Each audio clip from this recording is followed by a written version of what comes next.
The air in the courtroom felt heavier than stone, every breath measured, every movement deliberate. Rows of faces leaned forward, as if the slightest sound might shatter the fragile stillness. Jasmine Crockett rose slowly from her seat, the scrape of her chair legs against the polished floor slicing through the silence like a blade. Her gaze locked on the opposition, unwavering, unblinking, a quiet storm gathering behind her eyes. She didn't rush. She didn't need to. The weight of the moment was already pressing down on everyone present. Even the court reporter's fingers hovered above the keys, waiting. When she spoke, her voice was low but carried with the clarity of a bell in winter air. "You can try to twist the truth," she said, each word deliberate, "but you cannot erase it." It wasn't shouted. It didn't need to be. The line landed with the force of a gavel, reverberating through the room. Somewhere in the gallery, a muffled gasp broke the tension. The opposition shifted in their seat, a flicker of discomfort betraying the mask of confidence they'd worn all day. And then, almost imperceptibly, Judge Carlton Reeves moved. A subtle lean back in his chair. A slow blink. The faintest lift of his brows, as though the words had cut through the formalities of the proceeding and struck something deeper. It was the kind of reaction you couldn't script, the kind that told you this wasn't just another closing statement. The silence that followed was electric. Crockett held her ground, letting the pause stretch, letting the weight of her words settle into every corner of the room. The opposition avoided her eyes now, glancing instead at their notes, as if searching for a rebuttal that would never come. Somewhere beyond these walls, cameras were rolling, and the footage would soon ignite conversations far outside the legal world. But in this moment, it was just the people in this room, and the unshakable sense that something irreversible had just happened.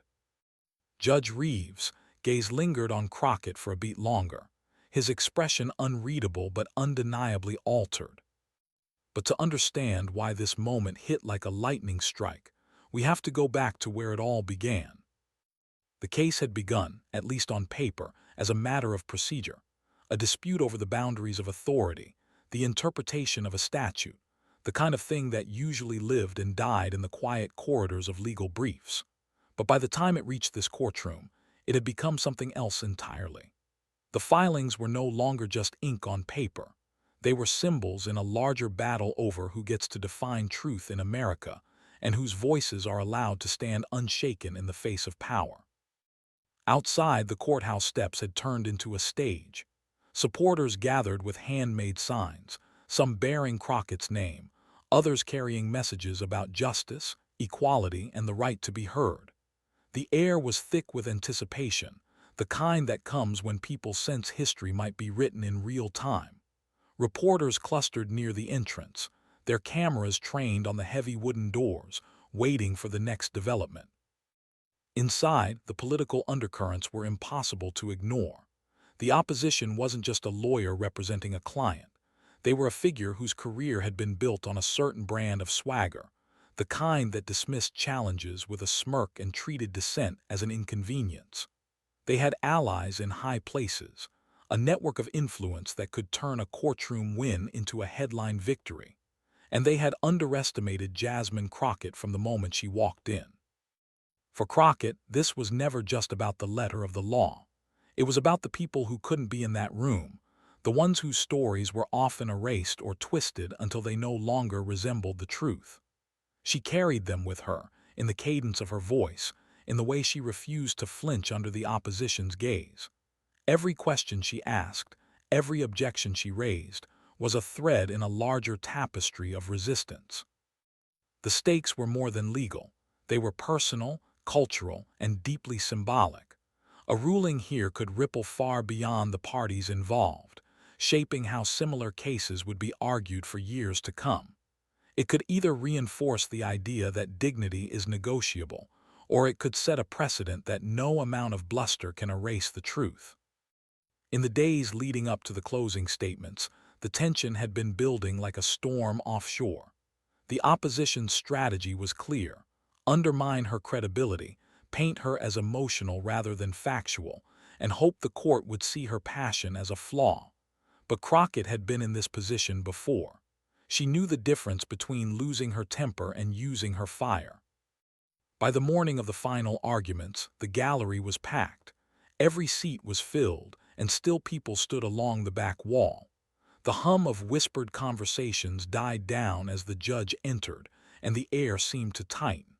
Both sides knew this was the moment that would define the narrative.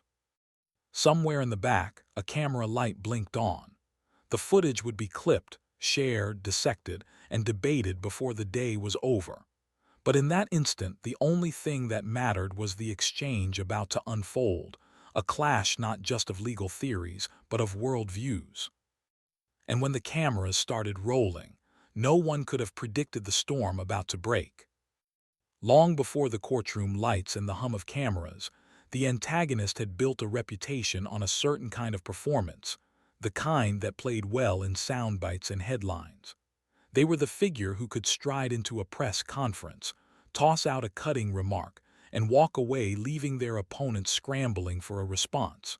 To their supporters, this was confidence. To those who had been on the receiving end, it was something colder, a calculated dismissal, a way of shrinking people down until their voices barely registered. Their career was a patchwork of high-profile cases and political maneuvering, each one reinforcing the image they wanted the public to see: decisive, unflappable, untouchable. They cultivated this persona carefully, knowing that in the age of instant media, perception could be more powerful than fact. They shook hands in front of cameras, spoke about fairness in interviews, and smiled just enough to seem approachable. But away from the microphones, the tone shifted. Colleagues whispered about the meetings where they cut people off mid-sentence, the way they would lean back in their chair with a smirk when someone challenged them, as if daring them to keep going. Staffers learned to measure their words, to avoid being the target of a sarcastic jab that could linger long after the conversation ended. There was a pattern to their victories: overwhelm the opponent early, control the narrative, and never let the other side dictate the pace. It was a strategy that had worked for years, in part because so few people had the patience or the stamina to withstand it.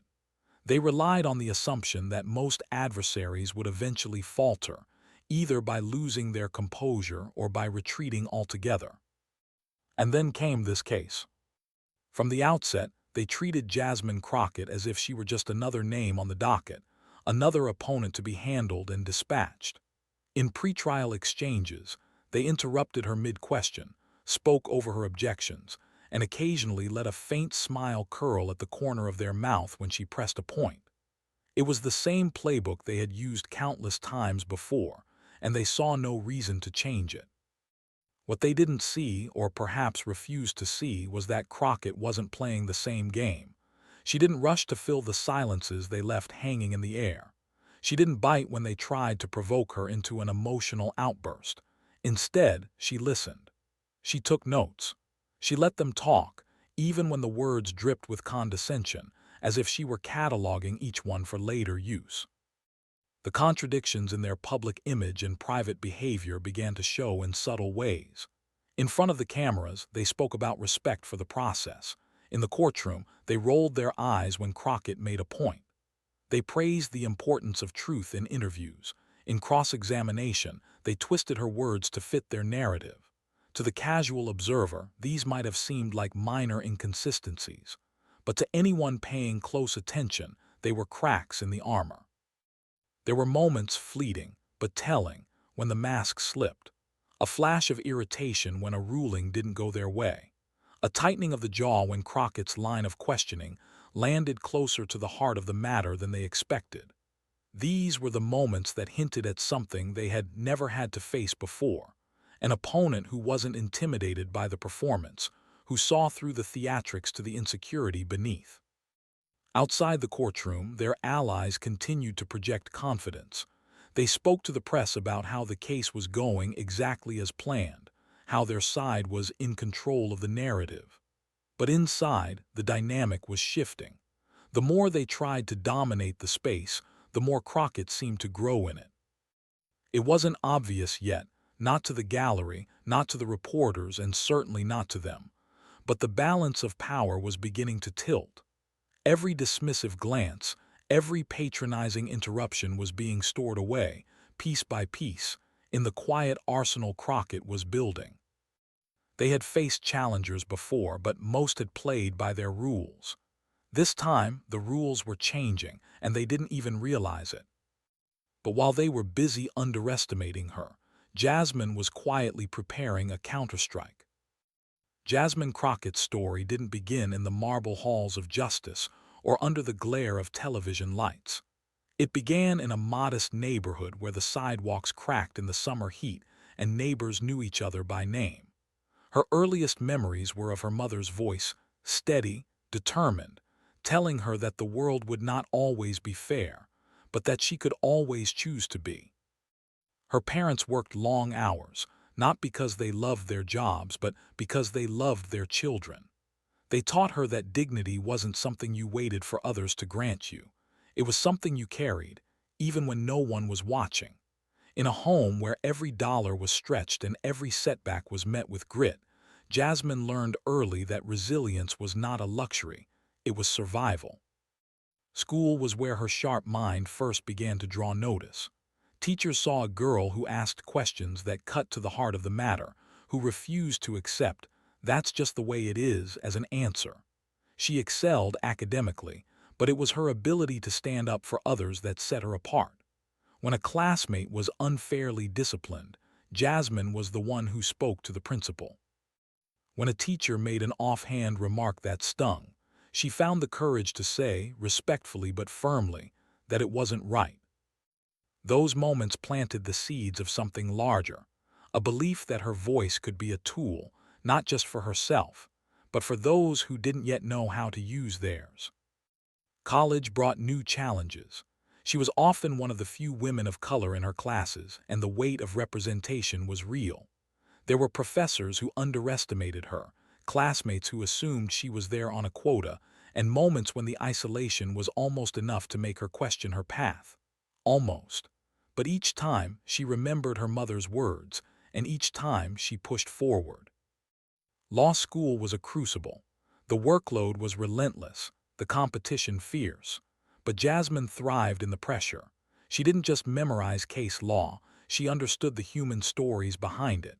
She saw how statutes could be wielded as weapons or shields, and she made a quiet vow to use them as the latter. Her early career was not glamorous. She took on cases others avoided: tenants fighting eviction, workers cheated out of wages, families navigating the labyrinth of immigration law. The pay was modest, the hours long, but the victories, when they came, were profound. A single mother keeping her home, a young man avoiding deportation, a family reunited after years apart. These were not just legal wins, they were lifelines. In those cramped offices and crowded courtrooms, Jasmine honed the skills that would one day define her.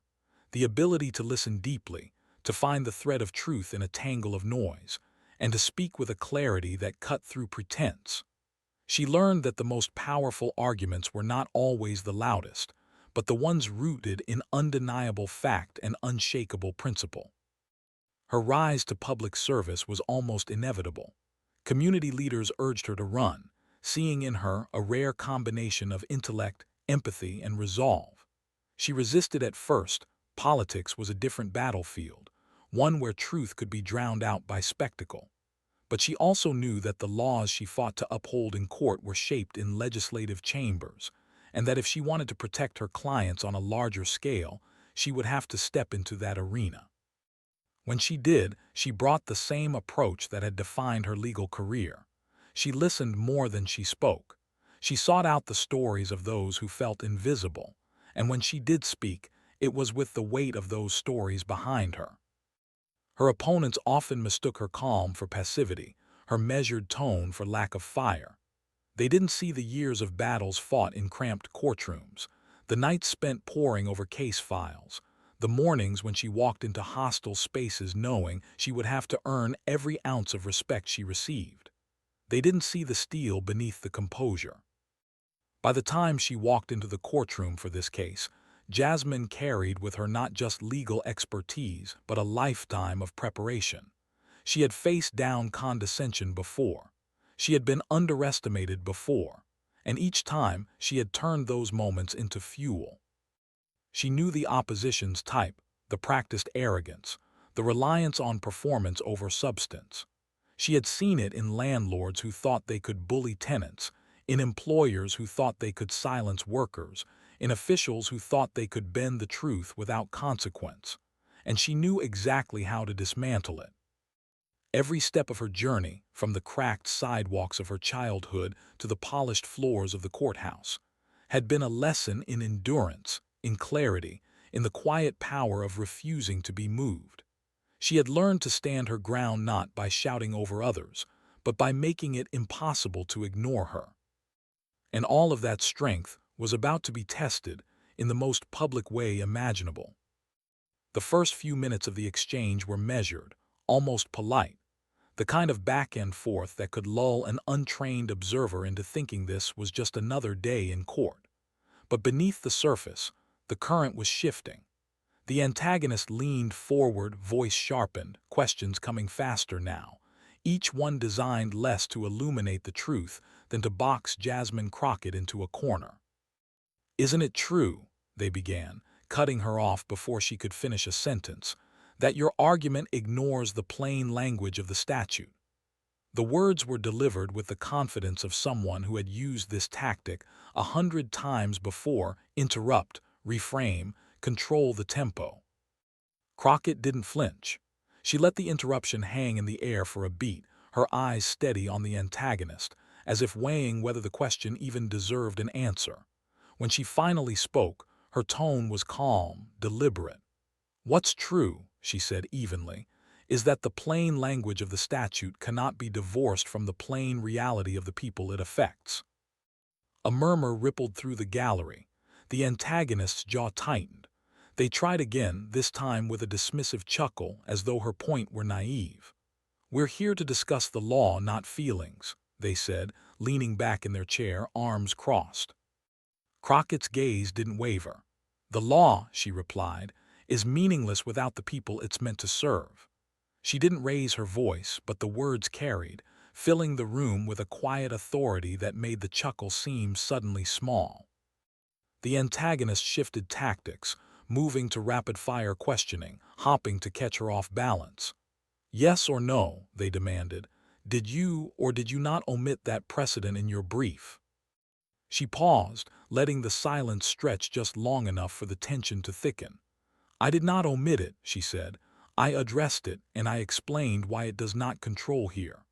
Her voice was steady, her cadence unhurried, as though she had all the time in the world. The interruptions kept coming, each one a little sharper, a little more impatient. But Crockett refused to be rushed. She answered when she was ready, each response precise, each pause intentional. The more the antagonist pushed, the more it became clear to those watching that they were the one losing control. Judge Reeves watched closely, his expression neutral but his eyes tracking every shift in tone, every subtle change in posture. The gallery was silent now, the earlier murmurs replaced by the kind of stillness that comes when everyone senses they're witnessing a turning point. The antagonist tried one last gambit, a loaded question, framed to force her into a defensive posture. "So you admit," they said, leaning forward, "that your position requires the court to ignore established precedent?" Crockett tilted her head slightly, as if considering the weight of the question. "No," she said, her voice low but clear. "My position requires the court to recognize when precedent has been misused to justify injustice." It was subtle, but the shift in the room was immediate. The antagonist's pen stilled. A few people in the gallery exchanged glances. Even the court reporter's fingers seemed to hesitate for a fraction of a second before resuming their steady rhythm. Crockett didn't press the advantage, not yet. She let the moment breathe, let the silence do its work. The antagonist looked down at their notes, flipping a page as if searching for the next line of attack, but the momentum had already begun to slip away. She had been here before in different rooms with different faces across the table. She knew the pattern, the bluster, the interruptions, the attempt to provoke. And she knew that the most devastating response was not to match their volume, but to make their tactics look small in the face of composure. The tension in the courtroom was now a living thing, coiled and waiting. Every eye was on her, every camera trained on her face. She could feel the weight of the moment not just for herself, but for everyone who had ever been talked over, dismissed, or underestimated. Then, with the nation watching, she delivered the line that would change everything. The room was still humming with the residue of the antagonist's last question when Jasmine Crockett stepped forward, a single sheet of notes in her hand. She didn't glance down at it. She didn't need to. Every word she was about to say had been living in her for weeks, some of it for years. She began softly, almost conversationally, as though she were speaking to each person in the room individually. "Your Honor," she said, "this case is not about abstractions. It is about people, real people, whose lives are shaped by the decisions made in rooms like this." The antagonist leaned back, arms crossed, a faint smirk tugging at the corner of their mouth. It was the same expression they'd worn all trial, the one that said they'd seen this before and knew how it ended. Crockett let the silence stretch for a heartbeat longer than expected before continuing. "We've heard a lot about precedent," she said, her tone sharpening. "We've heard about the letter of the law, but what we haven't heard from the other side is an acknowledgement of the harm their interpretation would cause, a harm that is not hypothetical, but certain." She took a step closer to the bench, her voice steady but gaining weight. "The law is not a museum piece, frozen in time. It is a living promise.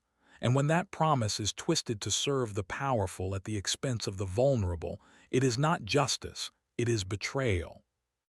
A flicker of movement from Judge Reeves, a slight lift of his chin, as if the words had landed somewhere deeper than the legal argument alone. Crockett paused, letting the weight of that sentence settle. She looked directly at the antagonist now, her gaze unwavering. "My learned colleague would have you believe that compassion has no place here, that the law exists in a vacuum, untouched by the realities of those it governs. But the truth is, the law without humanity is nothing more than a weapon in the wrong hands." The smirk was gone. The antagonists shifted in their seat, eyes darting briefly to their notes. She turned back to the judge. "Your Honor, I was raised to believe that dignity is not something granted by the powerful, it is inherent. And when the law is used to strip that dignity away, it is the duty of this court to restore it." Her voice dropped to a near whisper, forcing the room to lean in. "We are not here to preserve the comfort of those who already hold power. We are here to protect the rights of those who have none." Another pause. She let the silence breathe, the only sound the faint scratching of the court reporter's keys. Then she began to dismantle the opposition's case point by point. Each argument they had made was met with a precise counter, each citation answered with one more relevant, more recent, more compelling. She didn't rush. She let each rebuttal land fully before moving on, as though she were laying bricks in a wall that would soon be impossible to scale. When she addressed their most prized precedent, she did it with surgical precision. "They cite this case as though it were scripture," she said, "but they ignore the context, the dissent, and the subsequent rulings that have narrowed its scope. To rely on it here is not just misguided, it is willfully misleading." The antagonist's pen tapped against the table, a small, restless rhythm that betrayed the calm they were trying to project. Crockett's tone shifted again, moving from the analytical to the deeply personal. "I have sat across from clients who believed the system would never hear them. I have seen the relief in their eyes when, for the first time, someone did. That is what this moment is about. Not me, not my opponent, but the people whose lives will be changed by what happens here today." She glanced briefly toward the gallery, where a few supporters sat with hands clasped tightly in their laps. "They are watching," she said softly, "and they will remember whether this court chose to see them." Judge Reeves' expression was still measured, but there was something in his eyes now, a quiet intensity, a recognition that this was not just another closing argument. Crockett moved into her final sequence, the cadence of her words building like a drumbeat. The other side would have you believe that the law is a fortress, impenetrable and unyielding. But I submit to you that the law is a bridge, and it is our responsibility to ensure that it reaches everyone, not just those who can afford to cross it. She took one last step forward, closing the space between herself and the bench. Your Honor, history will not remember the footnotes in this case. It will remember whether we chose to stand on the side of justice when it mattered most. The room was utterly still. Even the air seemed to pause. And then she delivered the line that would echo far beyond these walls. "You can try to twist the truth," she said, her voice clear and unshakable, "but you cannot erase it." It was the same line she had opened with, but now it carried the full weight of everything that had come before, the logic, the evidence, the moral clarity. It landed like a final gavel strike, definitive and irreversible. For a moment no one moved. Then, almost imperceptibly, Judge Reeves leaned back in his chair. His eyes lingered on Crockett, and though his face remained composed, there was a subtle shift, a softening around the eyes, a faint nod that could have been nothing or could have been everything. The antagonist looked down, flipping through their notes as if searching for something to say, but the moment had passed. The balance of the room had changed, and everyone could feel it. Crockett stepped back, her expression calm, almost serene. She didn't need to look at the gallery to know they were holding their breath. She didn't need to see the cameras to know the footage would travel far beyond this courtroom. Because in that instant, the outcome was no longer just about the verdict. It was about the story, and the story was hers now. But the real explosion happened outside the courtroom. The verdict hadn't even been delivered when the first clips began to surface online. A shaky phone recording from the gallery caught the exact moment Jasmine Crockett delivered her closing line, the camera zooming in just enough to capture Judge Reeves' subtle, telling reaction. Within minutes, it was on Twitter, Instagram, TikTok, each platform giving it its own life. By the end of the hour, hashtags were trending. "You cannot erase it," Crockett vs. Goliath, justice with dignity. The phrase, "you can try to twist the truth, but you cannot erase it," was already being printed on digital posters, overlaid on her still frame, her eyes locked forward with unshakable resolve. On TikTok, creators stitched the clip with their own reactions, some silent, just shaking their heads in awe, others narrating the context for viewers who had stumbled upon the moment without knowing the backstory. One video, showing a young law student watching the clip for the first time, went viral in its own right. She covered her mouth, eyes wide, whispering, "That's how you do it." Memes followed, as they always do. The antagonist's shifting expression, from smug to unsettled, became a template for captions about underestimating the wrong person. Side-by-side images of Crockett and historical figures who had stood their ground in court began circulating, drawing a direct line between her and a legacy of resistance. Cable news picked it up before the day was over. Commentators replayed the footage in slow motion, analyzing every microexpression from Judge Reeves, every pause in Crockett's delivery. Some called it a masterclass in courtroom advocacy. Others, a cultural moment disguised as a legal proceeding. Celebrities began weighing in. An Oscar-winning actress tweeted, "This is why representation matters. This is why we fight." A Grammy-winning musician posted the clip on Instagram with the caption, "Dignity is undefeated." Activists shared it alongside calls to action, urging followers to register to vote, to volunteer, to speak up in their own communities. Political figures, too, couldn't resist. Allies praised her composure and clarity, framing it as a win not just for her case, but for the values they championed. Even some who had never publicly aligned with her before found themselves compelled to comment, sensing the cultural tide turning in her favor. By nightfall, the clip had crossed into mainstream pop culture. Late-night hosts referenced it in their monologues, drawing laughs at the antagonist's expense but also genuine applause for Crockett's poise. Editorials appeared online, framing the moment as a reminder that truth, delivered with precision, could still cut through the noise.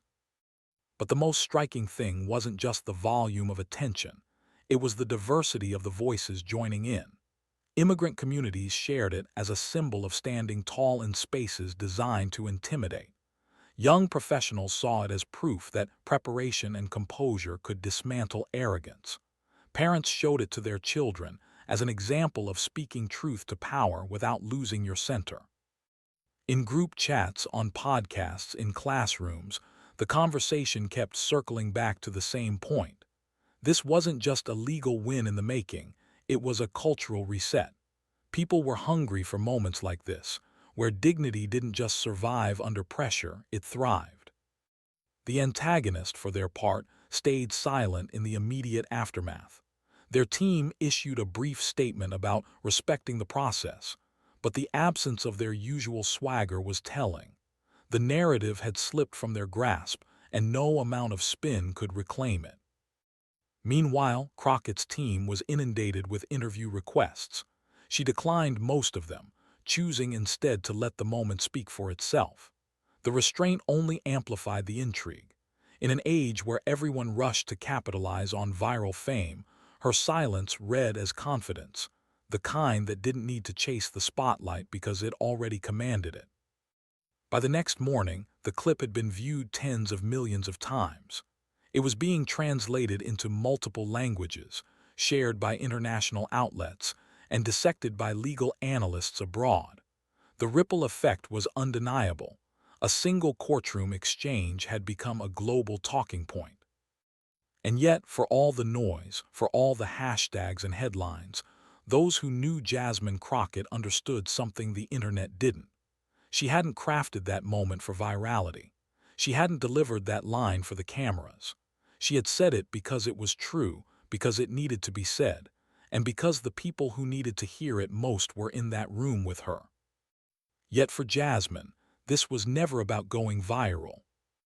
When the noise of the outside world finally dimmed and the cameras were packed away, Jasmine Crockett stood in the quiet of her office, replaying the day in her mind.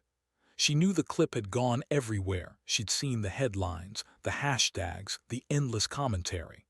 But for her, the meaning of that moment was never in the virality. It was in the principle. She thought of the people who had written to her over the years, the ones who had been told to wait their turn, to tone it down, to be realistic. She thought of the young woman who once sat across from her in a cramped legal aid office, eyes downcast, convinced she had no power in a system designed to overlook her. She thought of her own mother, who had taught her that dignity was not a gift from others but a birthright. In the courtroom, she had not been speaking only to Judge Reeves or to the antagonist across the aisle. She had been speaking to every person who had ever been underestimated, every person who had been told their truth was inconvenient or unwelcome. Her words were a reminder to them and to herself that dignity is not negotiable. The confrontation had been about more than legal precedent. It had been about the kind of country America chooses to be. A country where the law is wielded as a shield for the vulnerable or as a weapon for the powerful. A country where service is measured not by the titles one holds, but by the lives one touches. She knew the antagonist's tactics well, the interruptions, the dismissals, the smirks. They were the same tactics used in boardrooms, in legislative chambers, in everyday conversations where power tried to silence truth. But she also knew that arrogance is brittle. It cracks under the weight of clarity. And in that courtroom, she had chosen clarity over ego, service over self-promotion. The beauty of the moment wasn't in the takedown itself, but in what it revealed. That composure can be more devastating than anger. That truth delivered without theatrics can still shake the walls. It was proof that you don't have to match someone's volume to match their impact. For America, the lesson was simple but urgent. The measure of a democracy is not how it treats the comfortable, but how it protects the marginalized. The law, at its best, is not an instrument of exclusion but a promise of belonging, and that promise is only as strong as the people willing to defend it. For those watching from afar in classrooms, in living rooms, on crowded buses, the takeaway was personal. You don't have to be in a courtroom to stand your ground. You don't have to hold office to speak truth to power. The tools are the same: preparation, conviction, and the refusal to be diminished. Jasmine understood that her role was not to be the hero of a single viral moment, but to be part of a longer, harder fight, one that would outlast the news cycle. The real work would happen in the days and years ahead, in the quiet, unglamorous spaces where policy is shaped and lives are changed. Still, she allowed herself a moment to feel the weight of what had happened, not as a personal victory, but as a shared one. Because every person who saw themselves in her composure, every person who felt a little taller after watching that clip, was part of the win. She knew the headlines would fade, the hashtags would stop trending, but the feeling, that surge of recognition, that spark of possibility, would linger. It would live on in the people who carried it forward, in the conversations it started, in the courage it inspired. And that's why this moment will be remembered long after the headlines fade. In the end, the image that will linger is the one we began with: Jasmine Crockett standing tall in that courtroom, her voice steady, her words cutting through the noise like a blade of light. Judge Carlton Reeves amazed by Jasmine Crockett's closing statement. His reaction says it all wasn't just a headline. It was a distillation of a moment when truth refused to bow, when dignity stood its ground against arrogance. Her stance that day was more than a legal argument. It was a declaration that service to others will always outweigh service to ego, that the measure of strength is not in how loudly you speak, but in how deeply your words resonate, that in a world where truth is too often twisted, there is still power in speaking it plainly and refusing to let it be erased. This is why moments like these matter. They remind us that the fight for justice isn't abstract. It's personal. It's about the people whose lives are shaped by decisions made in rooms they may never enter. And it's about ensuring those rooms are never closed to voices like hers or yours. If this moment moved you, if it made you feel seen, if it reminded you of the kind of country we can still be, then don't let it end here. Share this story. Talk about it.